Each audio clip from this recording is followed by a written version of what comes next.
شریعت کا پابند نہیں ہے جی اور ولی ہے یا نہیں، اس کا فیصلہ تو قرآن پاک نے فرما دیا. صحیح. کیونکہ قرآن پاک نے جو ولی کی تعریف کی ہے جی وہ خود واضح طور پہ موجود ہے. صحیح. یعنی یہ جو فرمایا کہ الا ان اولیاء اللہ لا خوف علیہم ولا هم یحزنون.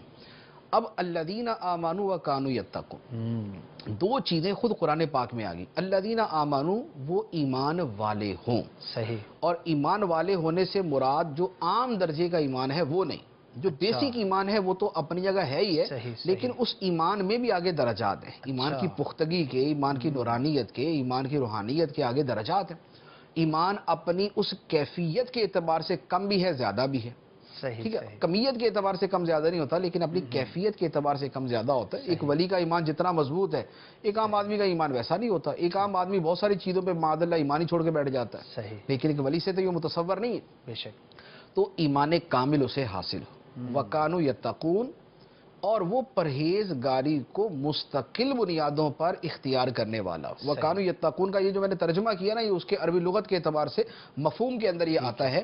وَكَانُوا يَتَّقُونَ کہ وہ پرہیزگاری کو مستقل بنیادوں پر اختیار کرنے والا. اب تقویٰ کیا ہے، پرہیزگاری کیا ہے، اس کے لیے دوسرا آسان سا لفظ یہ ہے کہ اللہ تعالیٰ کے جملہ احکام پہ عمل کرنا اور جملہ ممنوع چیزوں سے بچنا، اس کا نام تقویٰ ہے. ٹھیک ہے. ٹھیک ہے. جملہ احکام پہ عمل کرنا، جملہ ممنوع چیزوں سے بچنا، جب یہ تقویٰ ہے تو اب جو اس کے برخلاف ہے وہ الا ان اولیاء اللہ کے اندر داخل نہیں. لہذا جو شریعت کا پابند نہیں ہے تو لوگ اسے کہیں یا وہ خود اپنے آپ کو کہے یا وہ کوئی اور چیزیں کرے، جو مرضی ہو، بہرحال قرآن پاک کی اس واضح تعریف کی روشنی کے اندر وہ اللہ تعالیٰ کا ولی نہیں ہو سکتا.